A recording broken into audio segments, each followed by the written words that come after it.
Okay. All right. Hello, and thank you for joining us this evening for another Oblong online virtual event. My name is Ian Terrace. I'm with Oblong Books in New York, Hudson Valley. We're delighted tonight to welcome Susan Fox Rogers in conversation with Lyanda Lynn Haupt. Susan joins us this evening to celebrate the launch of her new memoir, Learning the Birds, a Midlife Adventure, in which she shares the story of how her encounters with birds recharged her adventurous spirit. Learning the Birds is published by Three Hills Press and comes out this Friday, April 15th. Congratulations, Susan. Thank you. Really excited. If you would like to purchase a copy, the book is available to order now in both our stores and online through oblongbooks.com. I will post a link presently in the chats where you can do that. Susan is the author of My Reach, a Hudson River memoir. Is the editor of 11 anthologies, including Solo, On Her Own Adventure, Antarctica, Life on the Ice, and When Birds Are Near, Dispatches from Contemporary Writers. She's a writer in residence at Bard College and has taught the creative essay, nature writing, and bird-related classes since 2001. Conducting the conversation with Susan this evening is naturalist, eco-philosopher, and author Lyanda Lynn Haupt. She is the author of Mozart's Starling, The Urban Bestiary, Crow Planet, Pilgrim on the Great Bird Continent, and Rare Encounters with Ordinary Birds. If you have any questions at any point during the program, please type them into the chat or in the Q&A function at the bottom of your screen, and they will be addressed after the conversation portion of the program. Welcome to you both. It's a pleasure to have you with us again. And Lyanda, I'm going to hand it over to you now. Great. Thank you so much, Ian. Hello to everyone. I am so delighted to be able to join Susan tonight. I loved this book. I had a chance to read it before it was published, and I loved it then. And experiencing it the second time, Susan, honestly, I just found more to love. It was more wonderful than the first time. So it is, there's so much there. The title holds its promise. There are birds, there is adventure, but there is so much more there. The book is just drenched in awe and wonder and gorgeous writing, lovely, inviting storytelling, and also lots of ornithological history and kind of fun, things that you wouldn't know. So congratulations, Susan. It's just a delight. And why don't you say hi to our friends? Hello, people. If people keep sending me things like, we love you and yay, I might cry a little bit because I am incredibly excited that this book came out. My Reach came out in 2010, so that's now been 12 years since I wrote a book, and there's a lot of my life in here, and I loved writing it. I loved the research that I did into the history and natural history, and but it was also really hard. And so I want to thank my editor at Three Hills Press and Cornell University Press for putting up with me, for being really tough and pushing me to the next level with this book. And I really want to thank Oblong Books for just being the most extraordinary local bookstore, to be able to walk in there and just be surrounded with so many great books. I went down today to sign books and ended up buying a few more while I was there, as if I need some more books. So I just thank you all for all of this. So it's really great. Yay. So I have an introductory question for you, or had one ready, but I think I'm going to set it aside for a moment because you invite us into the book so beautifully with your own words in the opening passages. So why don't you start with your introductory reading? So this is where the book begins with the chapter titled, I Wish I Knew. And it takes place on the Las Piedras River in the Amazon in Peru, where I traveled with one of my former students, Gauri Varanasi, and her husband, Paul Rosalie, who run adventure nature trips in the Amazon, which are quite extraordinary. For a moment, the howler monkeys stopped howling. Without the boom of their tree top calls, it was as if the earth had stopped breathing. I followed, holding my breath as I sank into my dinky pack raft, my camera cradled between my legs, binoculars strapped to my chest. The raft felt like it might be losing air, slowly deflating to lower me into the muddy Las Piedras River in the Peruvian Amazon. And then the chorus resumed, a screaming pia screaming, a flock of mealy parrots, so green and more fun than their names imply, bulleting across the lightning sky, hollering their intent.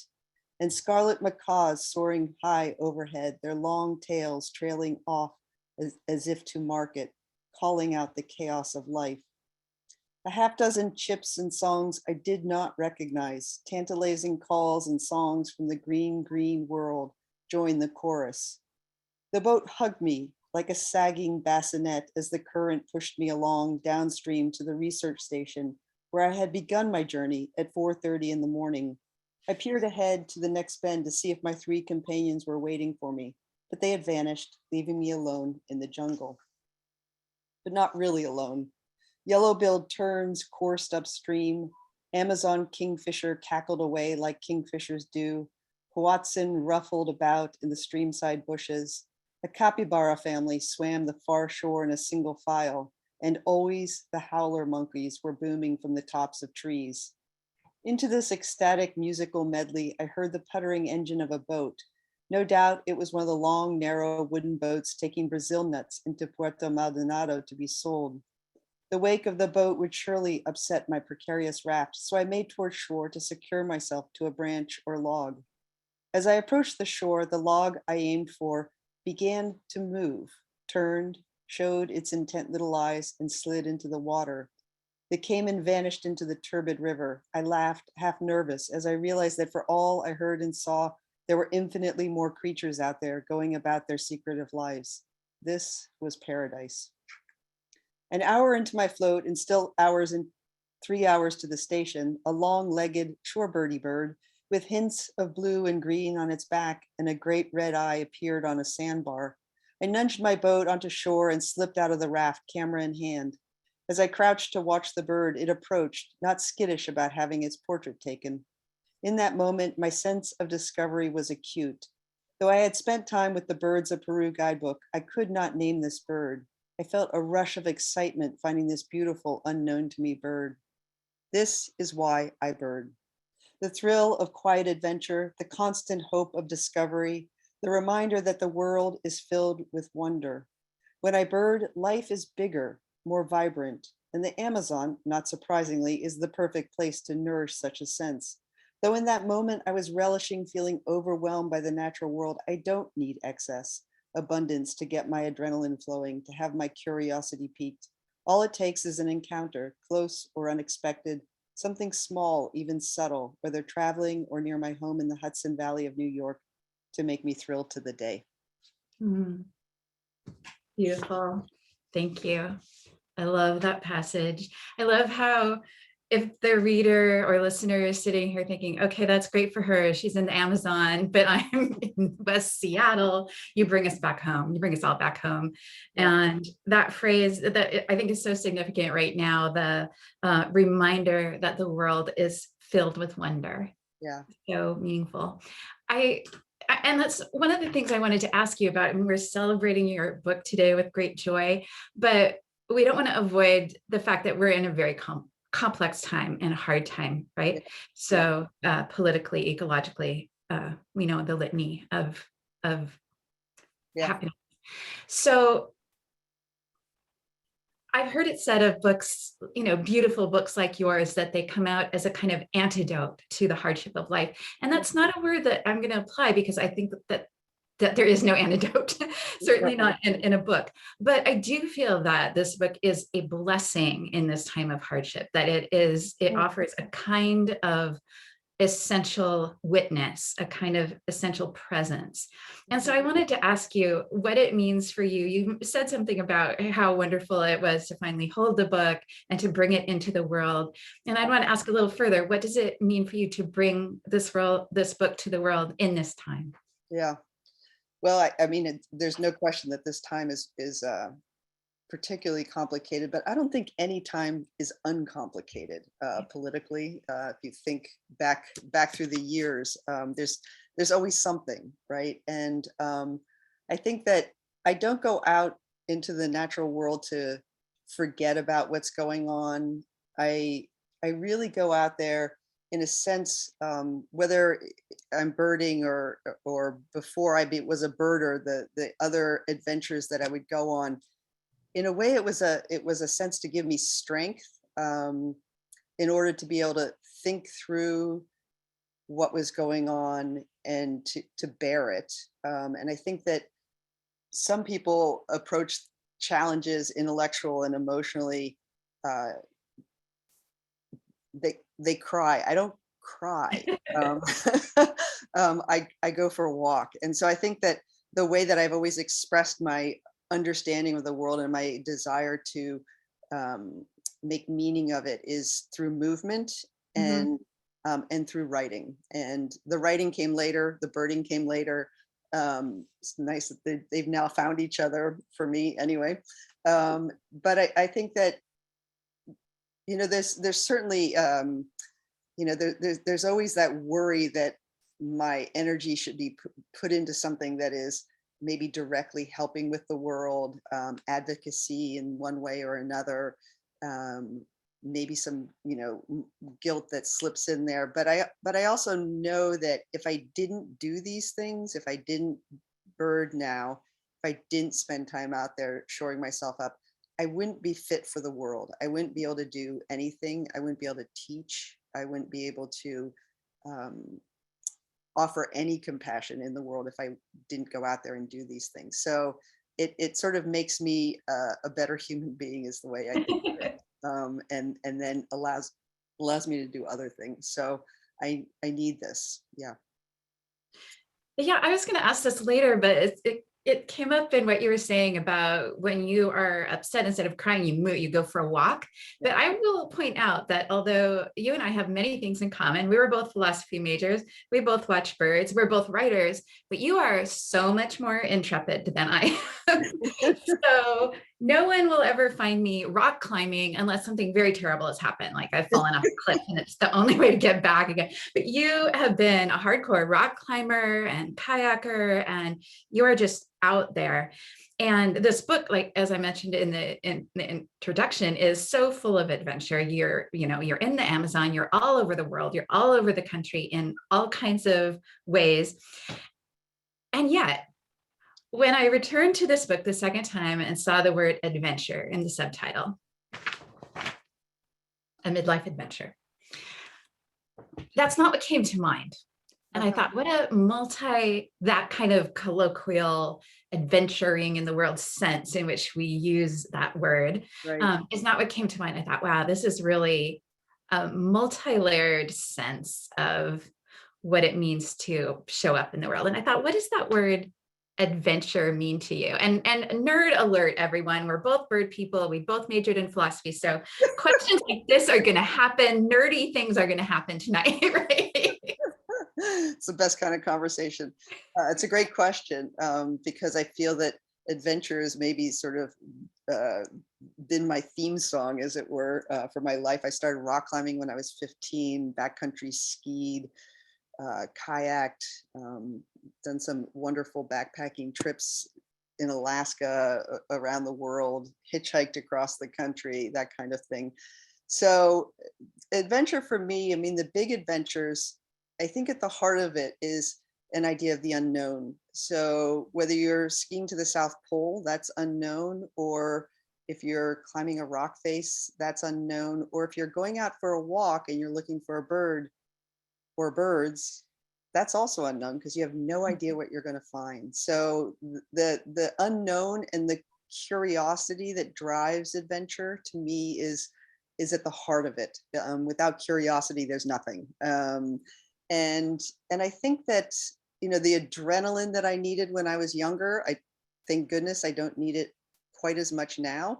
Although I do have to say that after a lifetime of doing all these adventures where I never broke a bone or really injured myself, just this past winter, I went out to see a northern shrike in a very flat farmland area and managed to fall and break my wrist. So bird watching is more dangerous than we all know.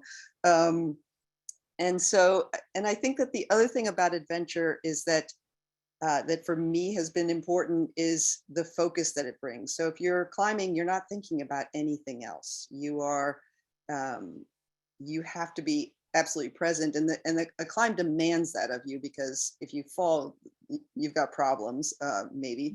And if you don't stay focused when you're bird watching, you're not going to see any birds. So I feel that for me, adventure is about the unknown, and about nurturing the curiosity that I have about the world, and it's about gaining a certain focus. And I think, to go back to your first question about the times that we're in, to have that focus. I think that one of the things that the pandemic period and this time now with the war in Ukraine is, my mind is just a ping pong ball, and it's not a fun way to live. So to have that period of time where I'm just focused is to me, it's meditation.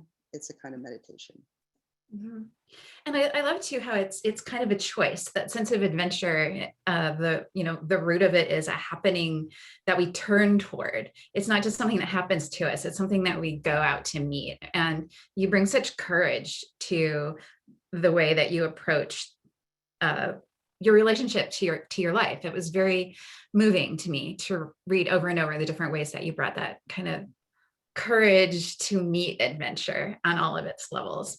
Yeah. I love that you kind of made this shift from being someone who, what did you say, walked around in the world kind of going, I wish I knew the birds. I wish I knew them, to being someone who said, I will learn the birds. And you described that transformation as a kind of conversion, which I thought was a powerful word. And would you mind reading that passage from the book? I loved it. So this conversion moment is actually so common in the birding world. We're all converts, bird nuts. That there's a term for it, is having your spark bird, and the bird that you see or you hear, or something happens and you suddenly think, I have to know this. This is it. And so my spark bird is a thrush called a veery that makes this wonderful white spiral of gold sound. And I heard it hanging out with some students around graduation, and I heard that song, and the student said, what is that? And I didn't know. And I knew in that moment, there was a little humiliation wrapped up in it, but I knew that I had to find out what it was. One of my favorite conversion stories is told by Frank Chapman, longtime curator of birds at the Museum of Natural History, editor of Bird Lore, and founder of the Christmas Bird Count, now one of the great annual birding traditions. He wrote in his autobiography about the moment he decided to focus his life on the birds. It was the end of the 19th century when Chapman found himself working in a bank in order to make a proper living. He met a man, also a banker, and what he saw he did not want to be or become. As I looked at him, there suddenly sprang in my mind, with the force of a revelation, a determination to devote my life to the study of birds. The sudden and convincing manner in which it was formed had in it something mystical, which seemed to take the matter wholly out of my hands. Chapman was surely aware that he was writing about his commitment to the birds as if it were a religious experience. His decision is fated, driven by an outside force, God or the birds themselves. Sudden, soul-moving life choices, no one did it more dramatically than St. Augustine, who chronicled his path in the Confessions. And even though his conversion occurred in 386 AD, it remains, despite the fact we do not live in an age of miracles, a good model. Augustine's conversion did not come about without years of hesitation, of wanting his salvation, but not being able to give over. Give me chastity, but not yet, he cries in what is perhaps my favorite line in the book. Chapman too spent years birding before he gave over, left the bank, and became a central figure in the history of American bird life. I too spent years wanting to know the birds, always curious about a raptor spide spinning in the sky, or the songs that accompanied me when I hiked in the Catskills. But as the years marched on, I kept hesitating. Give me birds, but not yet. So I think a lot of my hesitation was just this sense that it was going to be an all-consuming endeavor. And it is. I've irritated a lot of friends and family members by going on hikes with them and stopping too often to look at birds. And I take my binoculars wherever I go. I even bring them to class with me so that my students wonder what I'm doing. So I was hesitant for a good reason. I finally was able to. I gave over when I was 49, and which is old to start something so complicated. It's sort of like, I don't know, deciding you want to learn some unknown language, that your hearing's going down, your eyesight's going down, and your memory's getting soft, and suddenly you have to memorize, wing bars and chips and all of that. So you know what it's like. So it's better if you start young. I love that you have irritated people with your, the zeal of the converted.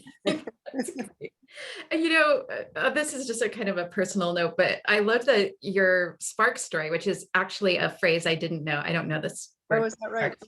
Oh. And I'm looking aside because my young 1-year-old cat has just joined us. I never know whether to lock the door, so he will try to annoy us by knocking it down. But anyway, hopefully he won't disconnect us. So there could be, come here, Linus. I want a photograph of Linus reading my book. That's my. Oh, yeah, I will send one to you. Go away. I love that your bird is the veery, because I do think of you, in spite of my lack of rock climbing, I think of you as a kindred spirit on the other coast. And one of my very favorite birds is the Swainson's thrush, which is the sibling, another Catharus thrush, same genus, here on the west side of the country. And they will be neotropical migrant here, will be arriving in May. And it's the sister vocalization to the veery where I loved your, what did you say? Golden. What was your? I didn't make this up. It was something that I had read. It's a spiral of white gold somebody had written. And it's just like, yes, that's it. Can you do it sort of? Oh no, because it actually has two tones. It's like, it is a spiral that goes down or up. I actually can't remember it. It just goes down. So it's, thrushes have, dimensions to their syrinx. They can make more than one note at the same time. But what I love about the veery, I'm calling in this bird's sisterness here. The veery's voice goes down, choo, choo, choo, down, choo, that's right. and the Swainson's voice goes up, choo, choo, choo, choo, choo. So it's sort of like Alice falling down into Wonderland or up into Wonderland, but it's two sides of the same funnel. So I was really thrilled. And thrushes are birds that haunt the woods too. I mean, so often you don't see them. They're not spectacular looking. And it's as if the woods itself is speaking. I mean, it's just a beautiful, beautiful sound. Yeah. Oh yeah, it's like you're walking in a myth in a thrushy forest, right? So yeah, I love that. And a little further on, you quote on that same page, I think, or the next page after that story, you quote John Burroughs as saying, I love this: "You have to want the bird in your heart before you can find it in the bush." Yeah. What does that mean? Yeah, it means what it says.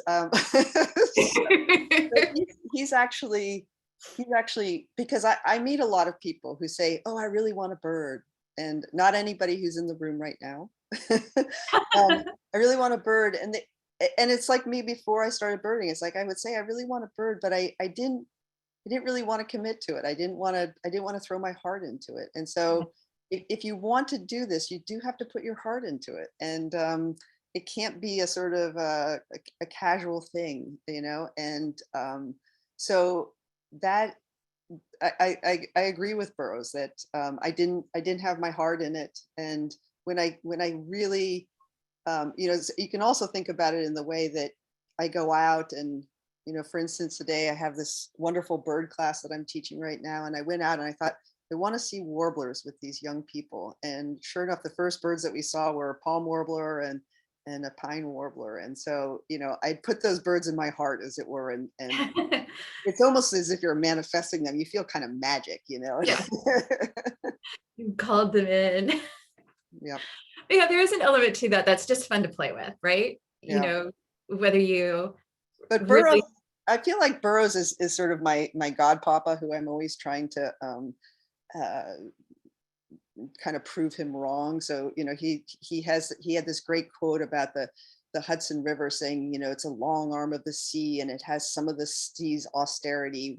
You could spend a lifetime on its banks and never be intimate with it. And so I feel like I wrote my Hudson River book to sort of prove him wrong. It's like, I'm going to get in my kayak and I'm going to become intimate with this river. And then for this book, his great quote is, as time progresses, there's two things that you have to be careful of. One is putrefaction and the other one is petrifaction. It's like, thanks, Johnny. It's like, I'm going to start to rot or turn to stone. It's like, no, I'm going to learn birds, and they keep you young. There's a way that you have to stay on your toes if you're going to see the birds. So, and I know a lot of people out there in their 70s, 80s who are looking at birds and they're doing it, and it's very cool, keeps you young. There's always more to learn. I mean, I thought about that when I've written about some very common species like crows and starlings. And I think sometimes, we belittle these species because they're not beautiful enough to, make us love them, or endangered enough to make us want their presence. And yet when I look at a crow out my window, I realize that I could study this one single species for the rest of my life and just barely be scratching the surface. Right. And whenever I'm with somebody and they say, oh, it's only a crow or it's only a jay, it's like, no, not only anything. They're all just absolutely exquisite, and I try to remind myself of that again and again, that each bird, even the starling, which I know you're devoted to. Well, I wouldn't say that. I'm devoted to, understanding the complexity of the presence of all birds, right? Yeah. Including the starling. Yeah. On the heart, coming from Burroughs, one of the big threads in your book is a relationship story. And do you call it a love story? Do you call it a romance? What would you call that thread, that storyline? That's a great question. I would call it both a romance, a love story. It was so twinned. So to clarify for people, I as I started birding, I met a wonderful person who was an amazing birder, an amazing bird photographer, who actually might be in the audience here, and who taught me the birds. And I recognize that a lot of the ways that I speak about birds, and even much of how I write about them here, it came from his instruction, his guidance, the way he modeled his deep affection for the birds and a great sense of humor and real sort of intellectual aliveness to the natural world. He grew up as a hunter, and so it was sometimes hard to. I have a thing for people who are obsessive, it turns out, and he certainly fell into that category. And so he was obsessive, and I really wanted to learn what he knew. And so sometimes it was hard to sort of untangle my affection for him from my affection for the learning. But the two for the first 3 years of my birding were very much twinned, and it was quite wonderful. Yeah. I love the way that you wrote that thread of the book. I mean, like you say, it's not a thread that we can disentangle from the learning the birds in general. But one of the things that I was struck by, Susan, and also really humbled by, was the vulnerability with which you wrote about this relationship. And I don't want to, we won't give away the arc of that story. People need to read the book to see how that unfolds, but right? Buy the book. But I wonder if you, at any level, as a writer myself, I thought, gosh, I'm not sure I would have the courage of the courage, strength of heart, to write with that much honesty and openness as you did. And I wonder if that was just a given from the beginning, or if it's something you struggled with or went back and forth about, or if you are just the kind of person that you're gonna write it and you're gonna say it from the heart. I think it, because that was so integral to, and I did go back and forth, earlier drafts, there was more, and then there was less, and then there was more, and then there was less. And I certainly consulted him about, what he was comfortable with and having in the book. And I got the, the stamp of okay. And I think that, what's interesting for me is that I'm not sure I consider myself I feel like I'm more capable of being vulnerable on the page than I am in person. And so it was a way for me to express a lot of my emotions there. So yeah, and I just had a conversation with Gretchen Legler about her latest book, and she said, yeah, it was really. I'm sort of having this feeling right now. She was asked some questions about some very intimate parts of her book, and she said, yeah, it was okay to write about it, but I didn't really want to talk about it in front of all these people. So it is harder to talk about it. So read the book. Right. Right. This is as far as I wanted to go with that. Like I say, I was really struck by that. You strike a gorgeous balance, I think a difficult balance that rang true and touched my heart. Thank you. So thank you. Yeah. Yeah. Well, and it's, it's always when you put a book like this into the world, there are so many threads about my life in here. I've been involved with men, I've been involved with women. It's been complicated for me. And I think that, that it's, you're putting yourself out there, and it's hard, and so when I get responses from people, I would like everybody to write a book review when they're done and send it to me.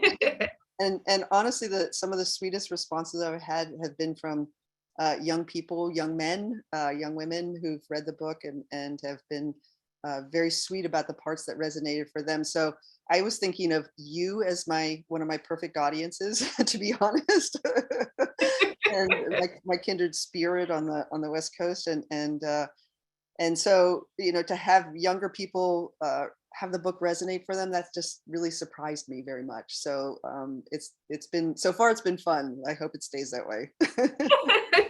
Good. Well, maybe we'll talk more about the different age levels of people that are invited into this subject. But I want to say before I invite you to read another passage, friends that are listening, by friends, I mean everyone that's listening, of course. After Susan reads the next passage, it'll be close to time for us to, anytime, pop your questions in there. But then soon after that, I will open it up for questions. And there is nothing more awkward for readers and interviewers than to say, are there any questions, and to not have any. So we know that you won't disappoint us. So go ahead and pop them up anytime. I will be sure and catch them, but you can go ahead and sort of either start putting your questions up or thinking of what you might want to ask Susan. So thank you. So Susan, one of the things I just love about this book is how you so masterfully and without showing your tracks, you kind of dissolve that duality between the kind of quantifiable end of the birding activity, twitching, life listing, big year listing, and the more kind of poetic sensibility of bird watching as a more passive or spiritual way of being in the world. And you do that without mocking or belittling either side. I think that's tough to do because it's very easy to tease twitchers, right? Yeah. And for anyone who's not a bird person watching, twitching is just, the people who are creating a life list and, look at a bird and go, fork-tailed flycatcher, and check it, or twitch is the British word, and then move on to the next bird. So, but you allow those two ways of being in relationship to the activity of birding and observing birds to marry in a really beautiful way. And I think that comes across in the next passage about the Christmas bird count. Yeah. Well, thank you. Yeah, the bird world is certainly open to, it's easy to make fun of us, I think, just because we are sort of dorky and, we wear those practical pants. So, we're laying ourselves out there all the time. So the passage I'm going to read is, for those of you who aren't bird nerds, that one of the great traditions is something called Christmas bird count, where you spend 24 hours in a sector within a larger area counting birds, which sounds pretty silly because birds fly, as we know, but it's less about the data that you collect on that day and more the data over time of what birds you've seen in a particular area. So this is my very first Christmas bird count, which I was really looking forward to and not looking forward to at all at the same time. And it was started by Frank Chapman, the same guy who had his conversion experience. Chapman announced the first Christmas census in Bird Lore, the journal that he founded and edited that later became Audubon magazine. It would have been easy to miss his call to count, as it is wedged between a photo captioned, "Guess This Bird," and a cheerful poem titled "The Reverend Mr. Chickadee Dee," whose sermon consists of the advice to be happy, be diligent, and brave. This original bird census had few rules, just the mission to go out and see birds, then send the results into the journal as soon as possible. Laced into these few guidelines is a sense of wholesome competition of who might find the most birds or the most unexpected birds. For Chapman's first count, 27 people combed 25 random locations. It was a warm Christmas day in the Northeast, and no one saw either red or white-winged crossbills. Clarence Brook from Keene, New Hampshire counted for 3 hours, noting 1 northern shrike, 1 crow, and 16 black-capped chickadees. Many started searching for birds around 8 or 9 in the morning, which to me sounded way too late, with only one person out there at 6:30 in the morning in Oberlin, Ohio, who in 3.5 hours found 14 species. All of this sounds quaint, and the numbers tiny compared to what unfolds today with the Audubon organization overseeing more than 2,000 counts in the Western Hemisphere. That means thousands of people combing swamps, forests, fields, and shorelines for birds. What remains connecting the early 20th century to the 21st century is that sense of competition, now not just wholesome, but vigorous. I doubted Chapman had any sense how big his idea would become. Yet how marvelous that this man, who had such a near religious conversion to the birds, launched this holiday that for many birders is the most sacred day of the year. Though the whole thing sounded tedious, a long day, mostly spent in the car, not birding, but counting birds, I anticipated my first CBC as if it might be my induction into the holy world of birding.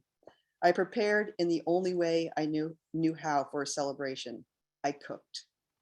When I slipped into the car at 4 in the morning of December 18th, I packed turkey soup, an onion quiche, ham and cheese sandwiches, blue corn chips, carrot sticks, homemade biscotti, and a thermos of tea. Whatever else might happen, we would not be hungry.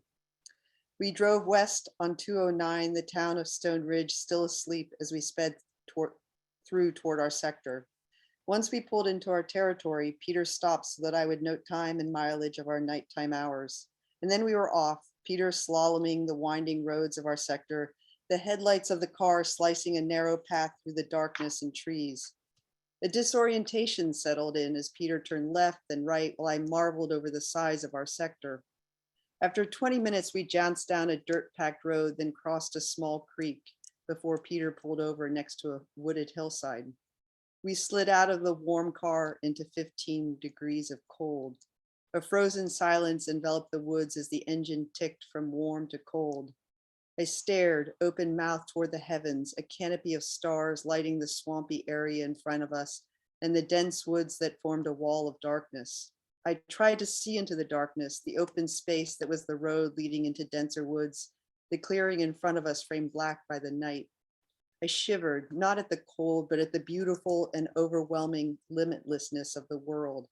And somewhere out there might be saw-whet owls. With my first icy breaths, I felt that to be absurd. Nothing was out there, the whole earth frozen. In the weeks before the count, Peter had scouted this sector, which had been his to count for the past 4 years. He drove around to get a sense of what birds were where, which houses might have a feeder up luring in birds, and what habitats he might have missed in past years. During that reconnoiter, he had realized that this remote section, dense with conifers, was perfect territory for saw-whet owls. All owls are special, seen as powerful, mysterious, and wise, but the saw-whet is so tiny, only 3 ounces of bird, it's all of those things as well as adorable. With a proportionally big head and luminous eyes, it has a cat-like aspect. The saw-whet is more silent in the night than its much bigger barred and great horned cousins, so finding one by luck or chance as it lets out a song is unlikely. Peter had never seen or heard saw-whets on CBC before. That doesn't mean they aren't here, he said. People don't see saw-whets because they don't look for them. Peter paused to be sure I was following his logic while I mused over this was true for all the best things in life. To find the good bird, you have to look for the good bird. You have to believe in them, he said, as if asking me to believe in God. God appearing on this road seemed more likely than a saw-whet, though both asked for me to imagine, believe, hope. But the bird also asked me to be logical, think habitat and what is possible, stretch for what might be out there. That lesson came at me again and again. I shuffled, waiting for Peter to play the owl song through his iPod. A canopy of stars lit the sky, yet I did not yet feel the warmth of their light as the darkness around me squeezed in tight, leaving me lightheaded. After a long pause, Peter said, "It's not working." He slipped his iPod into his armpit to warm it. "I think it's frozen." I gave a half laugh, imagining the iPod on strike, protesting working in such cold.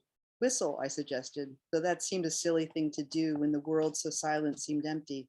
Still, though a whistle wouldn't project as far into the forest, we had to try something. And Peter had a talent for whistling in owls. He had yet to whistle in a saw-whet, but I had heard him have long hooting conversations with barred and great horned owls. Peter's whistle pierced the pre-dawn air. At first strong, each toot became fainter as the cold took over Peter's lips. That an owl lurked near enough to hear Peter's half-frozen whistle and would grace us with a visit seemed preposterous. Peter paused for a moment, joined me in staring into the darkness and up toward the display of light so sharp and clear. I felt lucky to be alive. In that moment, I was willing to believe in anything, saw-whets, God, or the holiness of CBC. In that moment, I became a convert to this annual tradition. A shooting star traced the arc of the sky, then plummeted as if into the trees. Wish. We both laughed out loud. Do stars grant small wishes? May that owl appear, or bigger wishes? May we be happy together? I made both, overburdening that one blaze of light. Wait, Peter said, pointing over the water. Hear that? A weak click like snapping fingers emerged from the woods. I nodded, though I was not familiar with the contact call of the little owl. Peter gave me a thumbs up. Saw it. We both jumped with excitement. Then the owl returned Peter's song, its toots evenly cadenced, sweetly resonant. I strained to make out the silhouette of the little bird, a small globe of feathers and killer cuteness perched on the limb of a tree. I wish those stars shine down even brighter to light the flame of the owl's eye for me. From the other side of the swamp, a second owl piped up. Two. I shifted my gaze back and forth as the owls traded hoots, perhaps discussing these odd two-legged visitors, friends or foe, they might be wondering. The chorus continued back and forth like hollow chimes in the clear air while we listened, dumbstruck. They really were out there, O ye of little faith. Thank you. That's beautiful. That's one of my favorite passages. I love how it harkens back to, you have to want the bird in your heart first, because that's what you both did there. Yeah, what a great circle. I hadn't even really thought of that till listening to you read. And you do, I like that you call it, did you call it a globe of feather? Yeah. They're round, they're just so cute. Yeah, especially in the cold, I imagine. They're all puffed up and yeah, they're just so cute. If you don't know the bird, have a look after, look it up. The saw-whet owl, we just have to take a moment to honor, is one of the cutest birds in the world. Yeah, everybody has to look it up. Yes, and what great good fortune. Well, I have a lot more to talk about, but I think let's take them. Kill dear cuteness. I love that too. Those eyes and running along. Yeah. Well, now I'm crying. Me too. We're all crying. Good job, Susan. It's the good crying. It's the good crying. So let's see what people have for us. Oh, goodness. I like this because it's a writerly question too. You say you're drawn to obsessive people. Can you connect that or not to writing essays or birding? And that's an interesting question because you do talk about essays as sort of the if birding would be a literary form, it would be the essay in a way. Yeah. And I think that, I don't think I could write anything but essays, honestly. And there's certain things about it is that they, um, to me anyway, they begin with your experience and then sort of what you tease out of that experience. And figuring out what that is requires a certain obsessiveness. And usually I start writing something and I don't know why I need to write about it. And I keep pushing and pushing until I figure that out. And usually an essay doesn't resolve itself. It's great that it comes from that French verb essayer, to try. And I try and I try and I try and I don't really ever get anywhere. So I think that takes a certain kind of obsessiveness, and certainly learning birds is all about obsession. And so, yeah. And I don't think of myself as an obsessive person. I think of myself as sort of an enabler of obsessive people. I sort of tag along. People who know you might think of it differently, but we'll leave that. We'll take you at your word. So Gretchen says, I'll read what she writes in her words. Someone asked me once why I was so interested in birds, asking if it was mostly an old person's thing. I laughed. There's this idea that, speaking of an old person, I'm gonna put on my binoculars. This conversation, my mind's on binoculars. Put on my little tiny binoculars, asking if it's mostly an old person's thing. I laughed. There's this idea that to really bird, you need to be middle class and retired, but I have a feeder in my yard, and that is a really down-to-earth way of birding that is available to a lot of people. I wonder, what would you say to a person who asks you, what's the use of watching birds? I would say if you're not watching birds, you're missing out on life. And it's the idea that it is for retired older people. I'm surrounded by young people who are really dirt poor, who are eating bags of rice and finding ways to hitchhike or walk. Or I remember my student Christina, who takes up the second half of this book. One of my students, when she first started birding here at Bard College, she didn't have a car, and so she would hear about a bird across the river, and she'd get on her bike and bike across the Hudson River on the Kingston Rhinecliff Bridge. Nothing was going to stop her. She had 2 dimes to rub against each other, and that was it. So you don't need money to do this, and if you can finally find somebody nice enough to give you a set of binoculars, that's probably the most important thing. So if you aren't watching birds, there's a kind of, you really are missing out on something. You're an attentiveness to the natural world, and a beauty in the natural world that is there for free, and everybody should pay attention. Yeah. And it seems like there's a movement in birding in particular, and I think even, I'll just say in the last 5 years, more than ever, to remove those stereotypes from the activity of birding. And it's really come a long way, and is kind of leading the way. And Yeah. diversity in nature connection. Yep.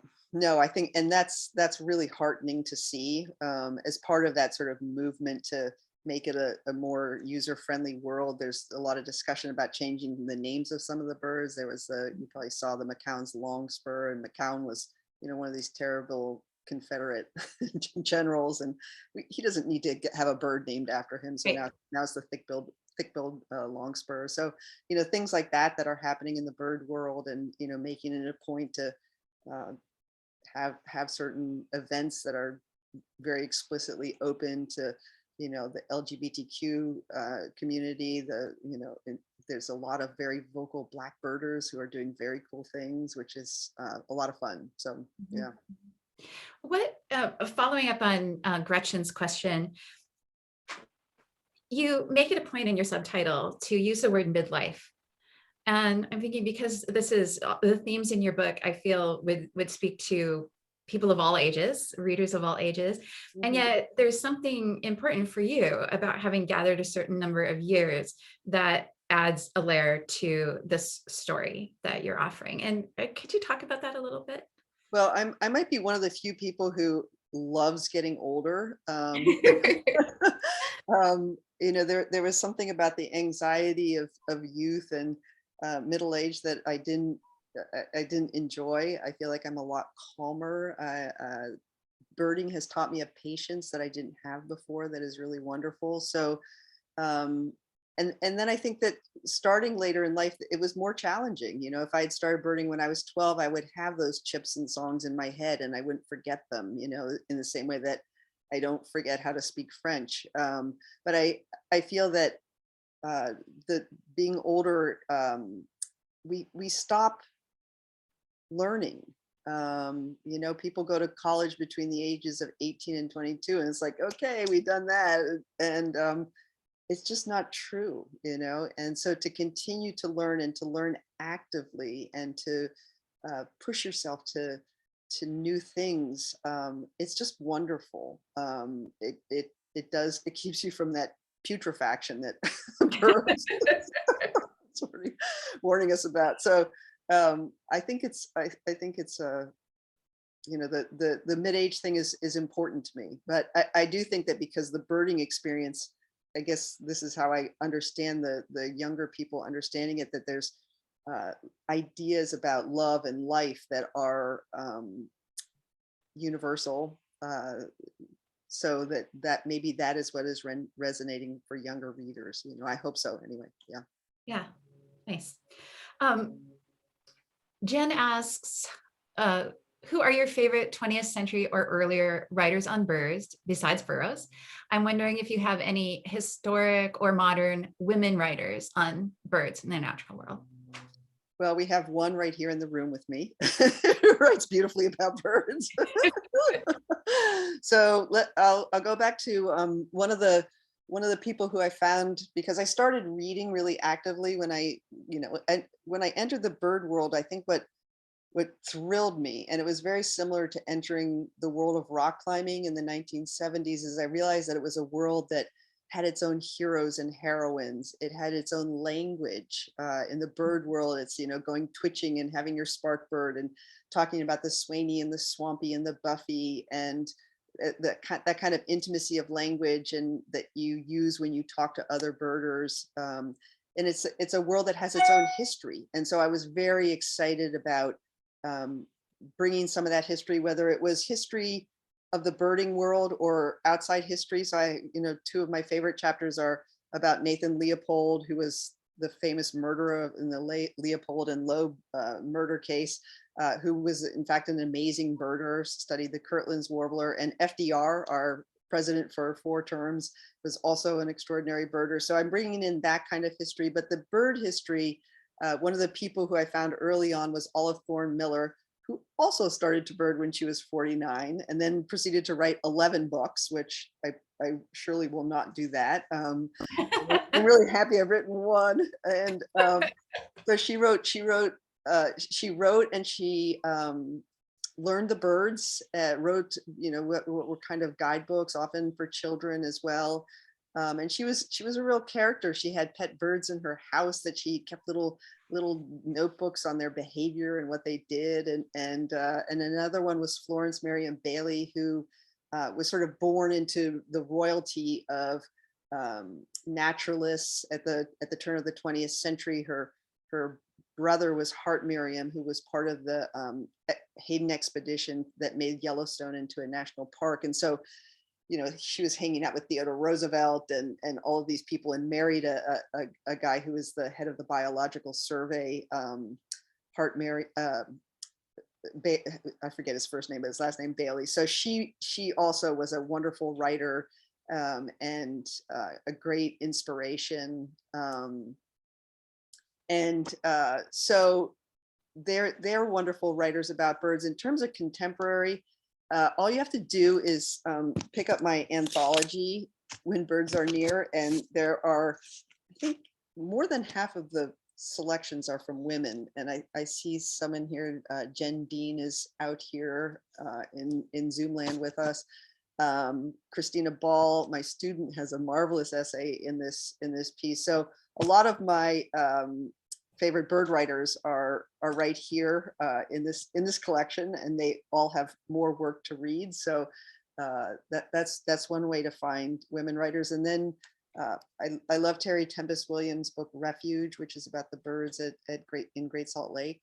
Yeah, I could go on a long time about yeah.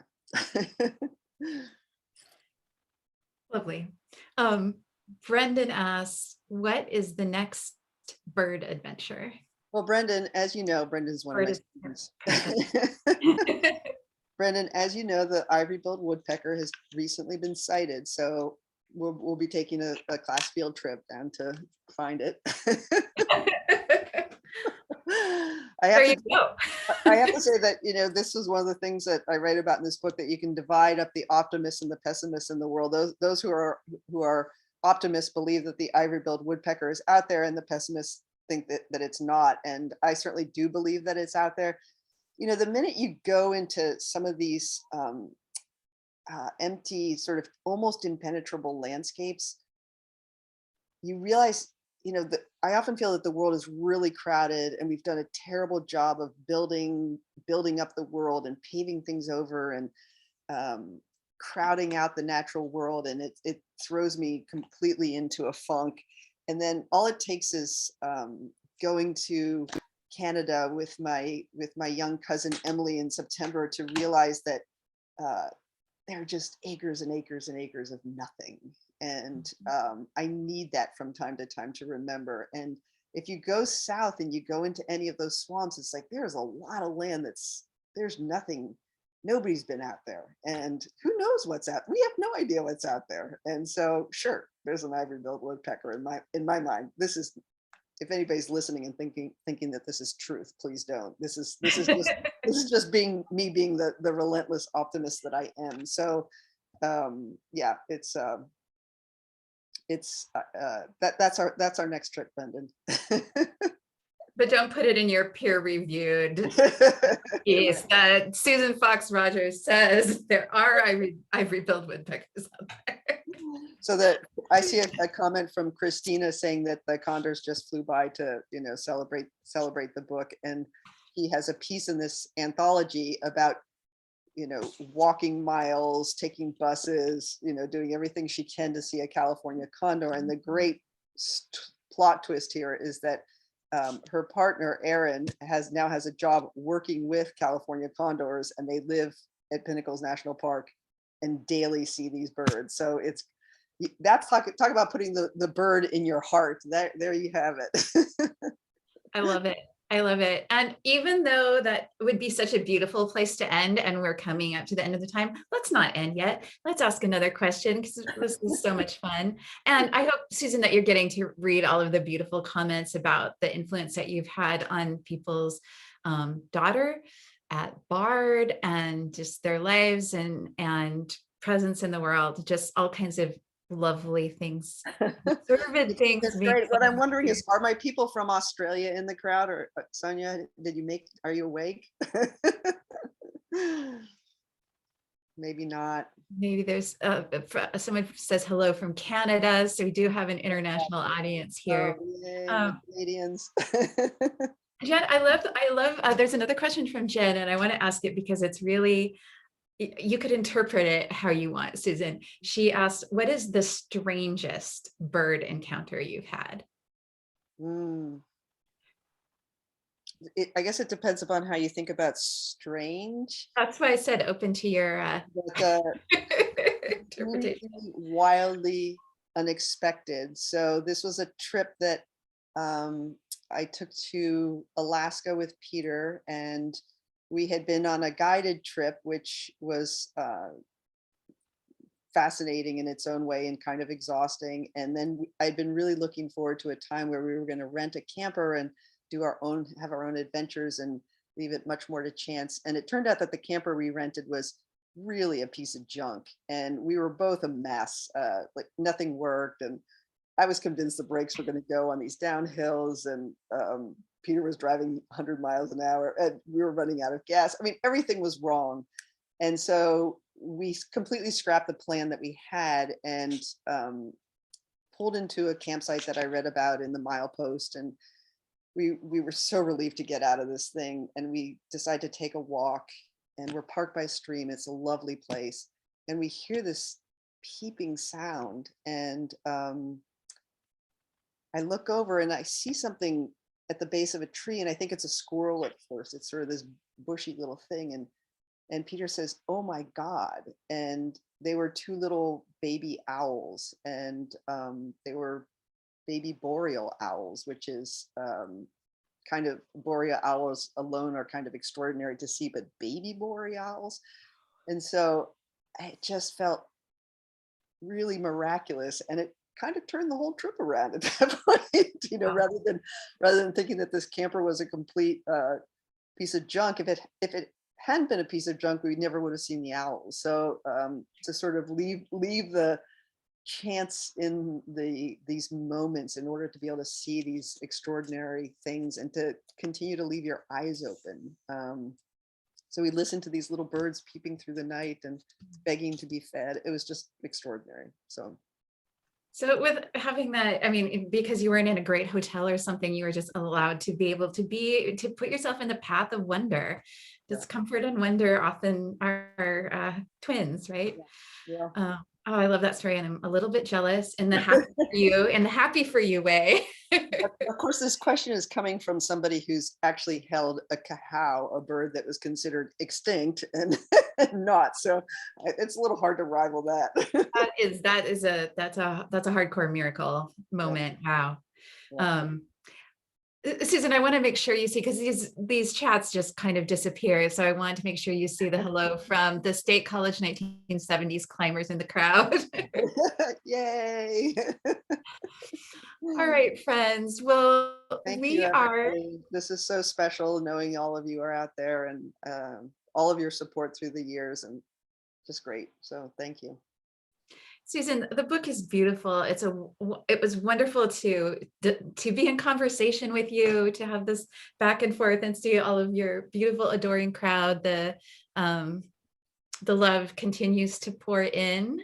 Thank you. From New Mexico, all over. And the last thing, I'm just gonna kind of I'll let you have the last word, but at the end of your book, you were talking about taking a class, auditing a class in ornithology, and you brought in that wonderful word, that German word, Zugenruhe. Zugenruhe, yeah. Zugenruhe, and that's a great, that's a great birder word, and it means migration readiness, right?